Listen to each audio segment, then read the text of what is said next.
aí, a hora do ungido, com o pastor Paulo Messias.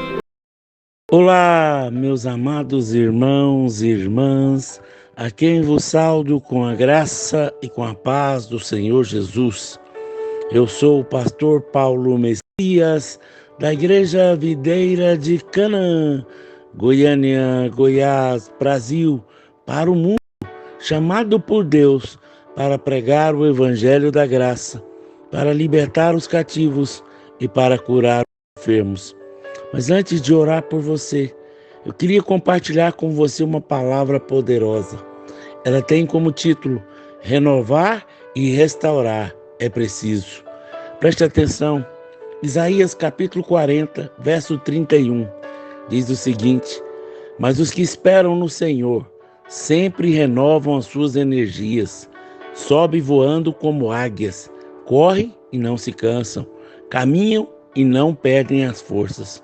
Sabe, filho, no mundo inteiro, a águia é símbolo de nobreza. Pela sua força, alteza e vigor, ela desponta-se como uma campeã indiscutível desse símbolo de grandeza. A águia é forte, viva, corajosa, vencedora, como a Bíblia diz, os símbolos daqueles que esperam no Senhor, lá em Isaías 40, 31. Os cientistas descobriram que a águia tem asas enormes, gigantescas, pelo menos em relação ao tamanho do seu corpo. É isso que dá pelo fato de a águia fazer voos muito longos e de longa distância. Por isso ela não poderia bater as asas como um beija-flor, porque assim se cansaria e não poderia ficar por longos períodos no ar. Por isso, ela é a rainha do espaço, a campeã das alturas, a heroína dos voos longínquos, e para isso ela precisa ter asas grandes e fortes. Assim, ela galga alturas excelsas, onde simplesmente ela abre as suas asas fortes e, planando no ar, deixa que a força do vento a carregue. A águia é a ave que possui a maior longevidade da espécie. Ela chega a viver 70 anos. Entretanto, para chegar a essa idade, aos 40 anos ela tem que tomar uma séria e difícil decisão: morrer ou renovar-se. Ou seja, ela precisa entrar num processo de renovação, senão ela irá morrer. E a renovação é uma das características mais interessantes e impressionantes da águia. E é exatamente por isso que Davi se expressou assim no Salmo 103, verso 5. Ele, Deus, enche a minha vida de coisas boas. A minha juventude se renova como as penas da águia. Como se dá, pastor, o processo da renovação? Por volta dos 40 anos, a águia começa a sentir que as suas penas estão ficando velhas e enferrujadas. Começa a perceber que o seu bico já não está tão afiado e forte quanto antes. Descobre que as suas garras já estão enfraquecendo. Aí ela toma uma decisão drástica, quase traumática, para sair daquele quadro desolador. Por isso, ao pesquisar sobre o processo de renovação pelo qual a águia passa, eu quero refletir com os irmãos e amigos sobre a necessidade de cada um de nós temos de nos renovar, de nos restaurar, consequentemente revitalizar a mente e o corpo, para podermos dar continuidade ao processo da vida.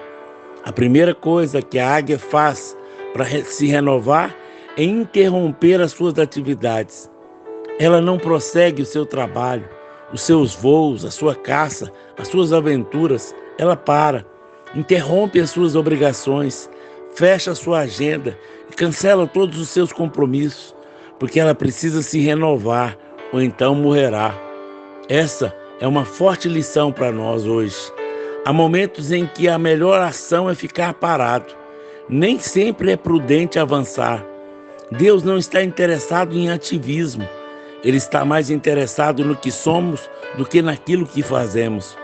Porque ativismo sem santidade gera trovões, mas não traz chuva fresca e restauradora. Por isso o trabalho sem santidade de vida não produz frutos que agradam a Deus. A gente precisa refletir sobre isso. O livro de Malaquias nos informa sobre a situação na vida do povo de Israel. Deus chegou a um tal ponto de desgosto com o ativismo religioso daquele povo, sem o respaldo de uma vida de santidade, que Deus diz em Malaquias capítulo 1, verso 10: quem me dera achar no meio de todos vocês um sacerdote que fechasse as portas do templo e recusasse esse tipo de sacrifício.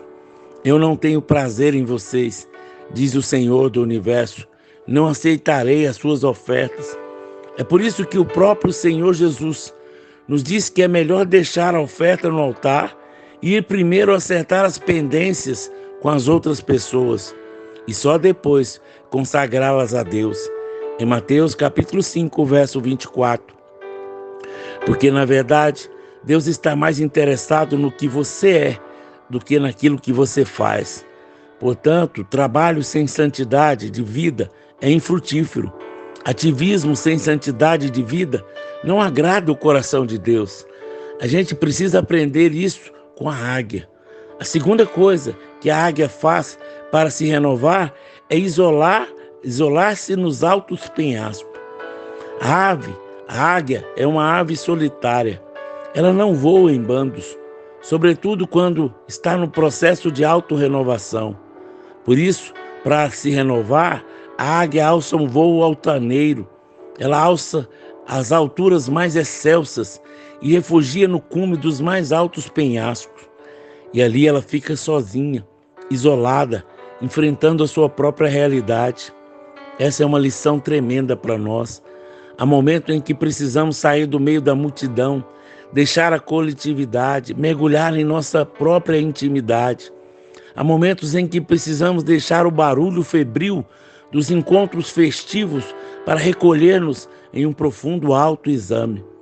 Às vezes, irmão, é prudente fazer como Jacó, que numa noite fatídica em sua vida, quando se via encurralado pelo medo, entrincheirado pela sua consciência, ameaçado pelo seu irmão, não podendo mais prosseguir sem ter um acerto e conserto na sua vida, ficou só no vale de Jaboque. E ali Deus tocou a vida de Jacó. Ali Deus mudou o seu nome. Deus mudou a sua história, mudou a sua vida. A Bíblia nos diz que foi na solidão do deserto que Deus chamou Moisés para libertar o seu povo da tirania de Faraó. Foi na solidão da caverna que Deus falou com Elias para que não se capitular às ameaças de Jezabel, mas para erguer a cabeça e cumprir cabalmente o seu ministério. Portanto, precisamos também fazer os nossos retiros, não na direção das multidões, mas da solidão, para um acerto da nossa vida com Deus. Caso contrário, as nossas palavras, as pessoas se tornarão um eco vazio, se não gastarmos tempo com Deus. Precisamos falar dos homens para Deus primeiro, e depois falar de Deus para os homens. A terceira coisa que a águia faz para se renovar é arrancar as suas penas velhas. A águia, ao chegar ao cume do penhasco, começa a arrancar com o bico uma a uma das suas penas. Não poupa a si mesmo dessa dor intensa. As penas são todas arrancadas. O seu corpo vai ficando desfigurado à medida que ela aplica a si mesma golpes severos, tratando-se com austeridade. Cremos que esse gesto da águia tem muito a nos ensinar. Se desejamos ter uma vida nova com Deus, uma vida abundante, cheia de vigor, poder, precisamos também ter coragem de descartar os pesos inúteis da nossa vida. Precisamos nos despojar da bagagem que carregamos, que nos retarda a caminhada. Precisamos deitar fora as vestes contaminadas pelo pecado, a nossa roupagem maculadas pela iniquidade. Um novo crente que se renova diante de Deus faz isso em sua vida. Ele lança fora a bebida, ele lança fora o cigarro, ele lança fora os vícios, lança fora as críticas, ele lança fora a idolatria, o ódio, o ciúme e a ira. Porque o cristão sabe que o seu corpo é a habitação, o templo do Espírito Santo. Porque se queremos subir a sua presença de Deus para renovarmos, precisamos lançar fora os ídolos da nossa casa, tirar as vestes sujas do pecado e purificar a nossa vida. Portanto, é preciso ter coragem para arrancar as penas velhas que nos cobrem. É preciso ter ousadia para, no nome de Jesus, remover de nós hábitos já arraigados.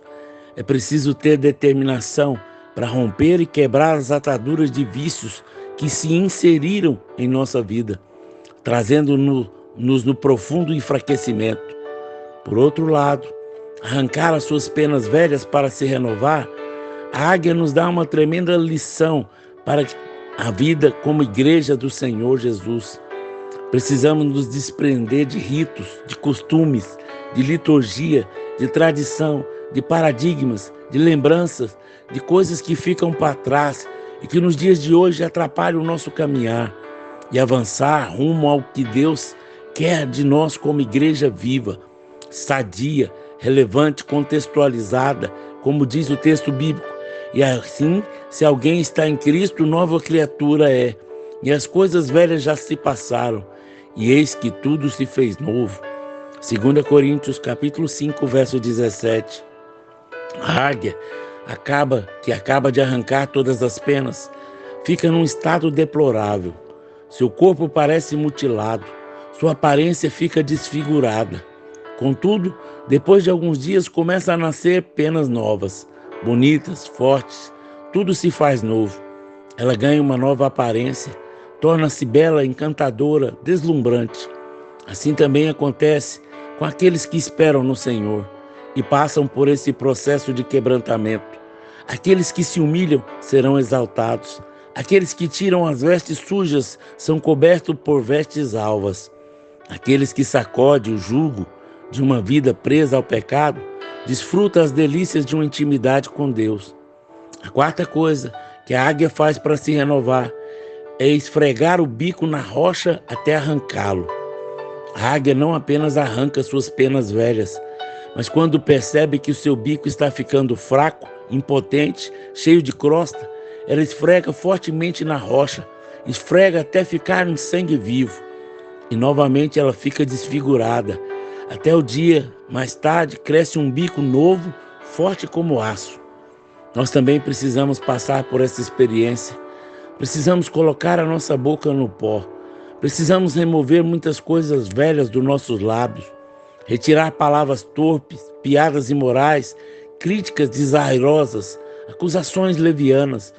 Precisamos limpar os nossos lábios de crostas que enfraquecem e comprometem a nossa vida e o nosso testemunho.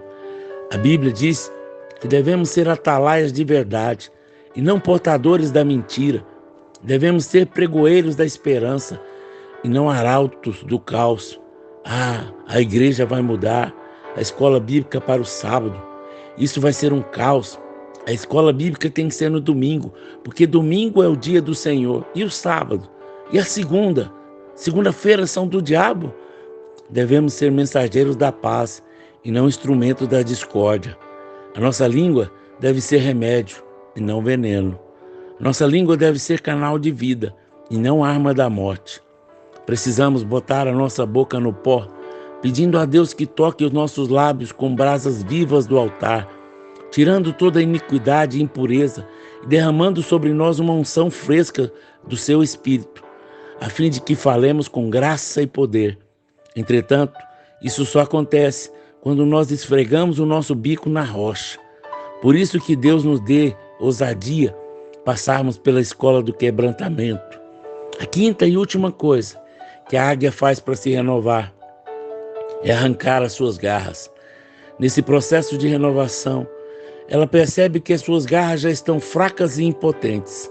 Ela bate as suas unhas com violência sobre a rocha várias vezes, até aquela camada esvercilhada e calosa seja arrancada, ficando as patas em carne viva. Todavia, esse processo de autoflagelação e quebrantamento, as garras começam a brotar com toda pujança, vigor, fortes como ferro, e ela fica completamente renovada e revitalizada. E agora, ela desce das alturas dos penhascos para dar continuidade à sua vida e às suas atividades. Assim, devemos nós também, num sentido espiritual, afiar as nossas garras, retirando dela todas as crostas calosas, Para as águias, as garras são instrumentos de batalha em que ela usa para capturar as suas presas, os seus alimentos. Para nós, as nossas armas espirituais não podem ser fracas e impotentes.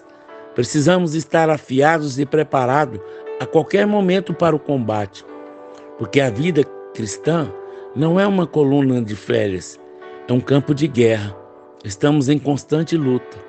A Bíblia nos diz que as nossas armas não são carnais ou materiais, elas são poderosas em Deus para destruir fortalezas e anular sofismas.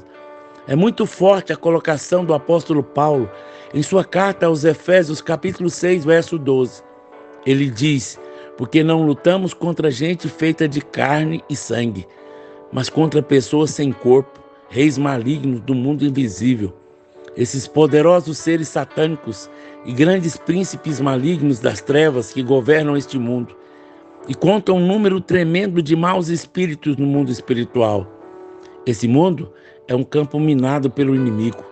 O mundo jaz o maligno, diz o apóstolo João.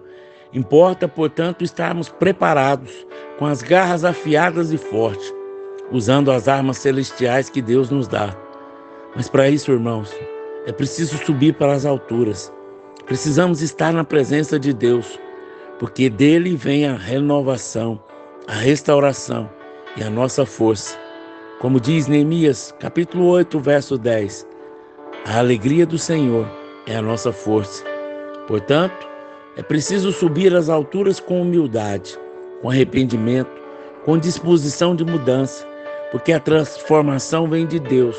Só o Espírito Santo pode operar esse processo de renovação interior. Quando ficamos livres do passado, podemos aproveitar o resultado valioso que a renovação sempre nos traz. Isaías nos diz: os que esperam no Senhor sempre renovam as suas energias. Sobe voando como águias, correm e não se cansam, caminham e não perdem as forças. Aleluia! Quero orar com você. Está cansado, abatido, frustrado, para que o Senhor renove as suas forças. Vamos orar? Pai, graças te damos, Senhor, por essa poderosa palavra. Que essa revelação gere em nós vida, gere em nosso coração alegria, que possamos ser renovados pelo Senhor. Renova a nossa força, renova o nosso ânimo. Caia por terra toda a tristeza, toda a apatia, toda a indiferença. Que sejamos verdadeiramente como águias, renovados no Senhor. Restaura, Pai, tudo aquilo que foi perdido. Restitui tudo aquilo que foi roubado. Eu oro abençoando a cada um dos irmãos que estão me ouvindo através desse canal do YouTube. Que eles sejam ricamente abençoados pelo Senhor, em nome de Jesus. Amém, amém e amém. Meu amado irmão, minha amada irmã, se você foi abençoado com essa palavra, comente aí no nosso canal. Se você quer nos ajudar, divulgue, envie para mais pessoas, para que elas sejam abençoadas. Se você deseja ser um financiador do nosso ministério, fale conosco. Eu vou te dar um número da conta, um número do Pix, para que você possa fazer uma oferta. Lembre-se, a alma generosa prospera. Tudo aquilo que você semeia, você colhe. Que Deus abençoe ricamente a sua vida. Em nome de Jesus. Amém?